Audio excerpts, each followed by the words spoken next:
ఆంధ్రప్రదేశ్‌లో రాజకీయాలు చిత్ర విచిత్రంగా తయారయ్యాయి. టీడీపీ నుంచి కొంతమంది బయటకొస్తుంటే, వైఎస్ఆర్‌సీపీ నుంచి కూడా అంతే సంఖ్యలో, ఇంకా ఎక్కువ సంఖ్యలో బయటకొస్తున్నటువంటి పరిస్థితి కనపడుతున్నది.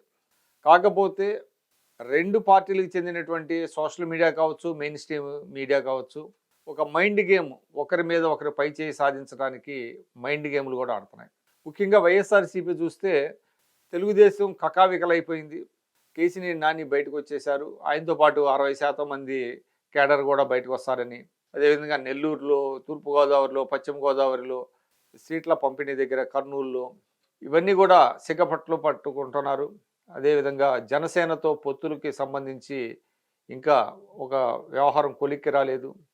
ఆ 2 పార్టీల మధ్య కూడా సరిపడటం లేదు అంటూ ఇటువంటి వార్తలు అధికార పార్టీ అయినటువంటి వైఎస్ఆర్‌సీపీ పత్రిక సాక్షిలో కథనాలు భారీగా వస్తున్నాయి.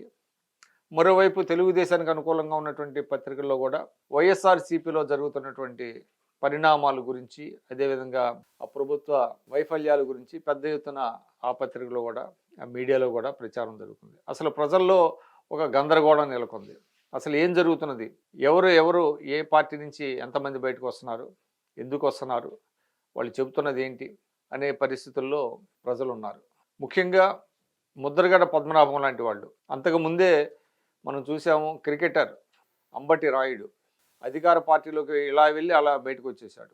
మళ్ళీ ఇప్పుడు జనసేనలో చేరుతున్నాడు అనేటువంటి కామెంట్ వినపడుతుంది. అంటే వైఎస్ఆర్‌సీపీ సిద్ధాంతాలు నచ్చి ఆ పార్టీలో చేరినటువంటి అంబటి రాయుడు దానికి క్వైట్ ఆపోజిట్ అయినటువంటి జనసేనలోకి రావడం అనేటువంటిది కూడా ఒక ఇంట్రెస్టింగ్ పరిణామం. అంటే ఇక్కడ మనకు అర్థమవుతున్నది ఏంటంటే, సిద్ధాంతాల కంటే ముందు పదవుల మీద చాలామంది దృష్టి పెట్టినట్టుగా కనపడుతుంది. ఏదో ఒక పార్టీలోకి చేరాలి, వాళ్ళు టికెట్ ఇస్తే చట్టసభలకు ఎన్నిక అవ్వాలి అనే ధోరణే ఎక్కువ మందిలో కనపడుతుంది. అందువల్లనే చాలా తేలిగ్గా సిద్ధాంతాలని వదిలేస్తున్నారు.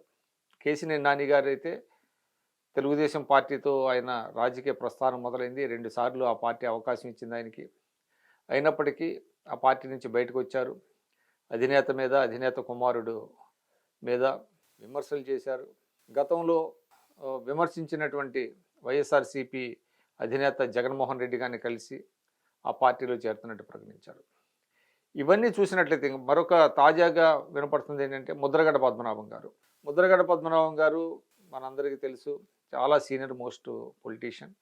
2014-19 మధ్యకాలంలో రాష్ట్రంలో తెలుగుదేశం అధికారంలో ఉన్నప్పుడు ఆయన కాపుల రిజర్వేషన్ల మీద పెద్ద ఎత్తున ఆందోళన కార్యక్రమాలు నిర్వహించారు. ఆ ఆందోళన కార్యక్రమాలను అణిచివేయటానికి తెలుగుదేశం పార్టీ నిర్బంధకరమైనటువంటి పద్ధతులను పాటించింది.